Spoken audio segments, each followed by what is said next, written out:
El 10 de septiembre fue puesto en la mesa de Bush un detallado plan de ataque militar a Afganistán, para que fuera firmado por el presidente a su regreso de Florida.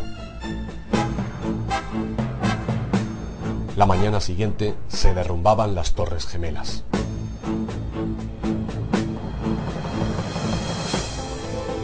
Los americanos acusaron inmediatamente a Bin Laden, que en ese periodo estaban en Afganistán, y pidieron a los talibanes que se lo entregaran para poderle procesar. I want justice. And there's an old poster out west, as I recall, that said wanted, dead or alive. Pero Bin Laden hizo saber que no tenía nada que ver con los atentados. Él no tenía ninguna posibilidad, dijo, de organizar desde Afganistán una operación así de compleja y sofisticada. Y días después añadió, hay un gobierno dentro del gobierno americano. Es a este gobierno secreto al que hay que preguntar quién es el responsable de los atentados. Los Estados Unidos tendrían que buscar los culpables de los ataques entre los que intentan poner el presente siglo bajo su control y quieren esclavizar a otras naciones. Los propios talibanes contestaron que estaban dispuestos a entregar al jeque saudita si los americanos mostraban al mundo la prueba de su culpabilidad. Pero esto nunca ocurrió. 3 semanas después, los Estados Unidos invadían Afganistán encabezando una coalición internacional.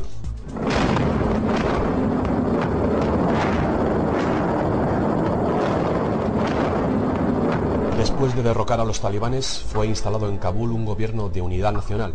A su mando fue colocado Hamid Karzai, un afgano afincado en América que en el pasado había trabajado como consultor de alto nivel precisamente para la compañía UNOCAL. Mientras tanto crecía la mitología del rebelde escondido en sofisticadísimas cuevas con aire acondicionado, reservas de municiones y grupos electrógenos autosuficientes. Pero en la realidad, Bin Laden no se encontraba. En vez de enviar refuerzos, pocos meses después, el presidente Bush dejaba al mundo estupefacto, declarando que Bin Laden era irrelevante en la guerra al terrorismo mundial. And again, I don't know where he is. I repeat what I said. I truly am not that concerned about him. Mientras tanto, se había finalizado el acuerdo entre Turkmenistán, Afganistán y Pakistán para el gaseoducto desde Asia Central hasta el Océano Índico. Exactamente las condiciones que había impuesto la compañía UNOCAL 4 años antes. If you map the proposed pipeline route across to Afghanistan, and you look at our bases, matches perfectly. Our bases are there to solve a problem that Taliban could not solve. Taliban couldn't provide security in that part of Afghanistan. Well, now that's where our bases are. One of the ways that gives the oil companies tremendous clout is the recognition that their interests and the interests of the nation are pretty much the same. And of course, this is justified by claiming that since oil is now the basic energy resource, this is argued as basic national security.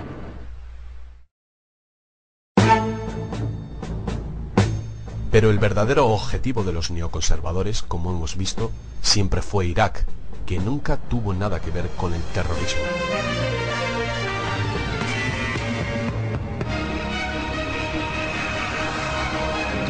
Por eso, a partir del mismo 11 de septiembre, el gobierno de Bush realizó un gran esfuerzo mediático y político para encontrar una conexión cualquiera entre Saddam Hussein y los atentados.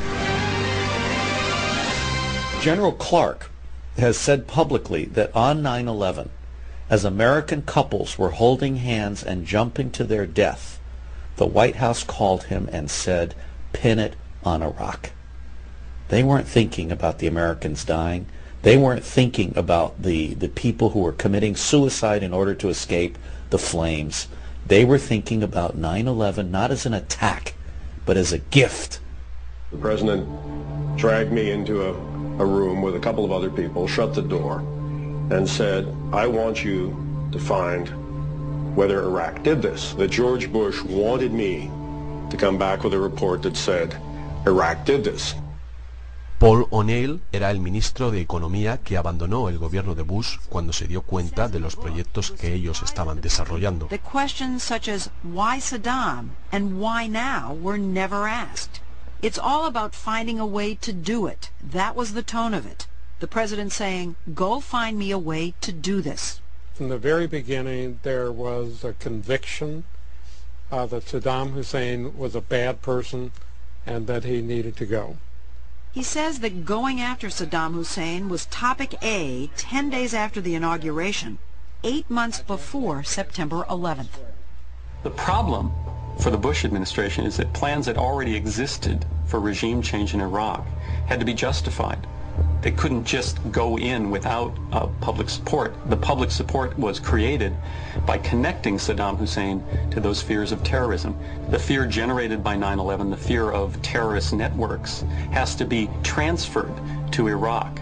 That is, the American people have to learn to be as afraid of Saddam Hussein as they are of Osama bin Laden. If they'd come to the American people and said, look, we want to engage in a war of conquest, in effect, to reestablish the balance politically in the Middle East, I don't think people would have gone along with it. The president basically has let the public believe a lie, which is that Iraq played a role in 9/11, which is nonsense. I've never believed that from the very beginning. Why would Saddam Hussein risk being involved with Al-Qaeda? He has no record of trusting terrorist groups. Here's this guy, I was on TV with him. He said this in public. That bastard Saddam Hussein was responsible for September 11th. When he knew very well that there was no basis for this story. Saddam Hussein. Saddam Hussein. Saddam Hussein. Saddam Hussein. Saddam Hussein. Saddam Saddam Saddam Saddam Saddam Saddam Saddam Saddam Saddam Saddam Saddam Saddam Saddam Hussein. Iraq continues to flaunt its hostility toward America and to support terror. The Iraqi regime has plotted to develop anthrax and nerve gas and nuclear weapons for over a decade. This is a regime that has something to hide from the civilized world.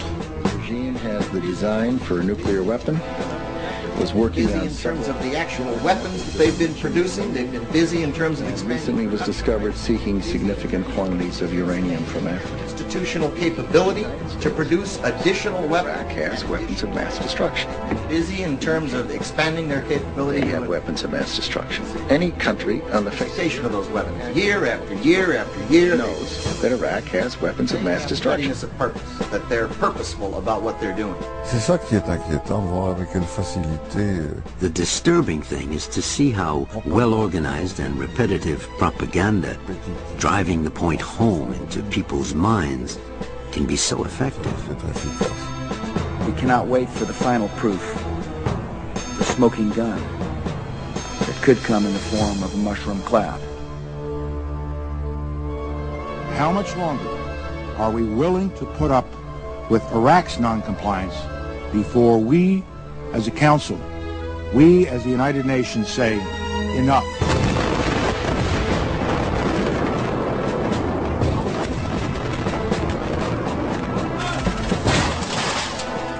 Come out! Come out! Open the door! Open the door!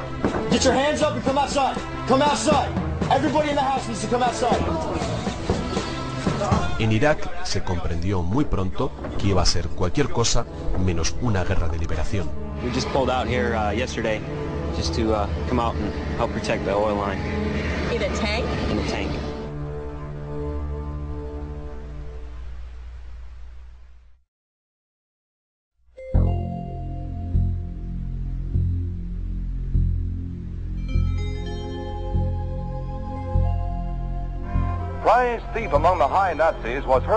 Al término de la Segunda Guerra Mundial, los americanos mostraron al mundo los tesoros artísticos recuperados en la residencia de Hermann Göring, que durante esos años había ido robando sistemáticamente en todos los mejores museos de las ciudades europeas conquistadas. Not content with robbing people of their freedom and their lives, the Nazis tried to make off with their symbols of culture. Pero en 2003 son los iraquíes quienes enseñan al mundo lo poco que les queda de su enorme patrimonio histórico, cultural y artístico. Un patrimonio que fue robado y destrozado impunemente por los americanos después de la toma de Bagdad. Cuando todavía la ayuda humanitaria no podía entrar en las zonas más destrozadas del país, parece que los anticuarios y los marchantes de arte, amigos del Pentágono, tenían completa libertad de movimiento y tránsito por el país.